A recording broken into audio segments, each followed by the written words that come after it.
Hey everybody, Matt here. I'm going to be making a video today. Going to be comparing these two pistols right here. These are arguably the two most popular polymer frame pistols on the market today. Obviously the Glock is the most popular polymer frame pistol on the market today. Arguably the M&P is number 2. Some people would say it's the Springfield XD, and there's a lot of argument to be made for the Springfield XD. I don't know the exact numbers of which one sells more, but for now let's just say these are the two most popular. And two that get compared quite often, especially as of late. Now this is by no means trying to say one pistol is better than the other. They're both great pistols. Both of these are mine, obviously. I own them both. I love them both. But I do want to make some comparisons for those of you out there who may be trying to decide on whether or not you want one over the other. So obviously there's going to be some differences because we're talking a full-size Glock versus a compact M&P, so we're not going to be comparing size and weight. However, I will tell you that if they were both full-size pistols, they would both roughly be the same length and height. However, the M&P would be about 2 ounces heavier, which really is nothing at all. Some people would say that's oh, it's heavier, but it really makes no difference at all. The Glock would be slightly thinner, especially depending on which palm swell you use on your M&P. If you use the small palm swell on the M&P, I believe the difference between the two is going to be 0.1 of an inch. If you use the large palm swell like on mine, I believe it's 0.3 of an inch. So those are your main differences in size and weight. So let's just jump right into looks. Okay, the looks of these two pistols. Now, everybody's going to have their own opinion. Looks is a very personal thing. But let's start with the M&P. The M&P, to me, has almost a futuristic type look to it. Okay, it has a very ergonomic look, very, I would say, well designed, almost a SIG-like slide cut here. It's got the fish scale serrations, the textured palm swells, textured on the front there, this front strap. The magazine release here is textured. Your basic controls here. It does have ambidextrous slide release. Overall, a good looking pistol. Does have the Picatinny rail on the front. Glock, on the other hand, is much more of a simpler, basic design pistol. You got to remember, the Glock was designed 30 years ago, or more than 30 years ago actually, to be a military sidearm. That's what it was designed to be. It was designed to be reliable and durable, and when they needed it, they wanted it to go bang. Okay, that's what it was designed to be, and it does that very well. But in its looks, it is a very utilitarian type looking pistol. Now, a lot of people are used to these things, and when you are used to them and you have enough of them and you look at them long enough, they actually become good looking. And they aren't ugly pistols by any means, but they are a very basic, simple design. Okay, so let's go on to ergonomics. Now, ergonomics, we're talking about how the pistol is going to feel in your hand. Now, that is also, much like looks, that can be a personal opinion. It can depend on what you're used to. Traditionally speaking, here in the U.S., most people from shooting, whether you're talking about you've shot 1911s, Berettas, revolvers, things like that, for most people, because the two angles on these two pistols are different, you have more of a European style angle and swell on the back, compared to a more American style traditional angle on the M&P. The M&P, for most people, is going to feel a little bit better in the hand. Okay, because of the palm swells, I tell you, for me personally, they make a big difference. The large works for me well, especially for this particular gun, and it makes the gun, even though it's compact, on this particular model, feel very, very good in my hand. The trigger guard, everything has been done in a manner in which you can tell they were looking to make it as ergonomic as possible and to be just a good feeling gun in your hand. Once again, the Glock, on the other hand, was designed to be a utilitarian military pistol. Okay, now they have made many changes between the first gen and this one, which is Gen 3, and then again in Gen 4. Things like better texturing on the back and the sides and the front. Finger grooves. The Gen 4s have swappable back straps, much like the M&P do. So they've made a lot of strides in the field of ergonomics, but ergonomically speaking, they're still not as comfortable as an M&P, and most people would agree with that. They are still not as comfortable as many pistols out there. A lot of people have issues with this under part of the trigger guard, and they Dremel it down, and there's a lot of people out there who modify these to where they fit better in their hand. Okay. Next, I want to talk about the magazines. Now, I'm not going to safety check either one of these because I know they're both loaded. There's nothing in the chamber in either one of them, but magazines are loaded. Now, as far as the magazines go, obviously we're talking about a compact compared to a full size. That is going to make some bit of a difference. But if we were talking about two full-size pistols, they would both be 17 rounds.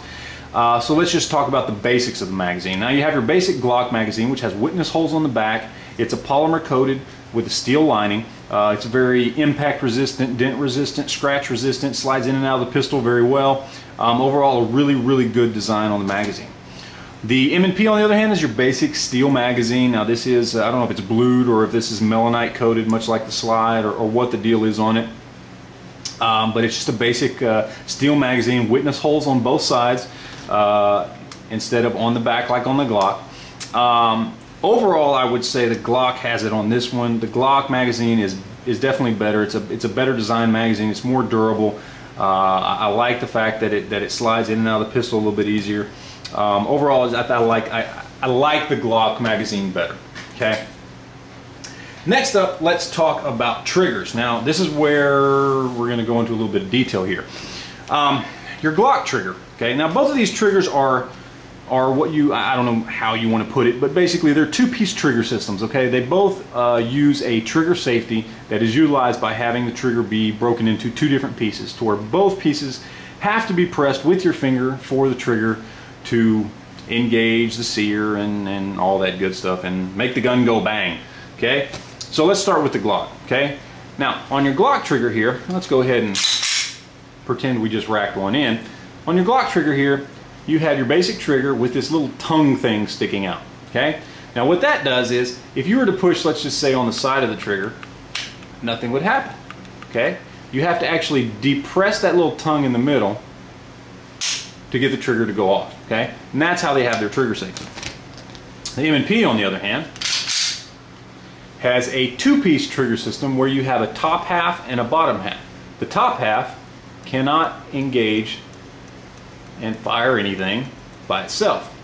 The bottom half has to be pushed, and you can see it's attached on a hinge there, right in the middle of the trigger. That has to be pushed, and then it will fire.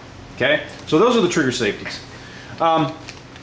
The triggers themselves, you could look at about 5.5 pounds stock, brand new from the factory on a Glock, and about 6 to 6.5 on the M&P. The M&P is a slight bit heavier, but because of the way the triggers are, they actually feel very similar. They feel the same to me. The M&P does not feel heavier at all. Let's talk Glock trigger as far as the trigger pull itself. This is your Glock trigger. This is your take-up on your Glock trigger. It is a very spongy, plasticky feeling take-up on your Glock trigger. Okay? And then it goes off. Okay? The trigger itself is not, for when all the way out, past the reset, pulled back, it's kind of a spongy break to it. Okay? But here's where the Glock trigger shines. If you just let the gun out to the reset, which is right there, very clean braking trigger. Very clean braking. There's the reset, clean brake, smooth, clean brake. So where the Glock trigger really shines is when you get to that reset point. So if you do a lot of follow-up shots or practice a lot of double taps, things like that at the range, you really notice the Glock trigger where it shines. The M&P, on the other hand, okay, not a real spongy trigger. Okay, a lot of take up. Well, no more than the Glock, I should say. Take up there, but clean braking, even when you let it all the way out. So, boom, resets, let it all the way out, still a clean braking trigger, which is different than the Glock. Now, where this is also different from the Glock is on your reset. Your reset's right there. Now, it has a much longer, I would say much longer, but it has a longer reset than the Glock. So the Glock has a shorter reset trigger, which a lot of people prefer, but still clean braking. So, in comparison, overall, I think, between the two triggers, I like the M&P trigger better because overall, it's a clean braking trigger and less spongy, regardless of how you shoot. If you let the trigger all the way out, or if you just let it back out to the reset, it's less spongy and always clean braking. The Glock, on the other hand, is more clean braking and has a much shorter reset if you only let it out to the reset. Where it gets a lot of slop and sponginess is when you release the trigger all the way out after you fire a shot. But overall, I prefer the M&P trigger just a little bit more. Both triggers are great. They're both functional. They both do what they're supposed to do. You know, I'm not complaining about either one, but I think most people, in my opinion, that I've spoken to would prefer this trigger, or do prefer that trigger as compared to the Glocks. Now let's jump into accessories. This is a pretty short subject. Glock's been around for over 30 years, and it has more accessories than you can possibly imagine. I think the only gun out there that has more accessories available for it than a Glock is going to be in 1911. Okay, M&P has not been out very long. I think you can get some conversion barrels for it and some lone wolf barrels for it. But overall, not too many accessories out for the M&P yet. M&P is a very popular pistol, and as it gains more popularity and the longer it's out, the more accessories people will make for it. So I think that will change. But right now, when it comes to accessories, Glock has it all over the M&P, because you can do just about anything you want to a Glock. Last but not least is going to be accuracy. Now, I'm going to do a follow-up video on this, comparing these two accuracy-wise. I don't have any video of that right now, so I don't really want to do it. What I can tell you is, at the range, I can outshoot the Glock with the M&P, even though the M&P is compact. I don't know if it's the trigger, I don't know if it's how it fits my hand. It's probably just me. I'm sure there are many people out there who could outshoot an M&P with a Glock. So it's probably just me. But I'm going to do like a bench test between them and see what kind of groups I can get with them, and that'll be kind of a follow-up to this video, and we'll go from there. So anyway, that's about it. I appreciate you guys watching. To sum up, they're both good pistols. Most of the things that separate these two pistols, that make them different from one another, you know, that make someone say, oh, this is better than this one, or this is better than this one, is all going to boil down to personal opinion. Okay, they're both great pistols. My personal opinion, I do like the M&P just a little bit better. It just suits me better, it fits better in my hand, and I shoot better with it. So that's it. I'm going to get out of here. Appreciate you guys watching. Any comments, questions, video responses, send them my way. Look forward to it. We'll talk to you later. Thanks.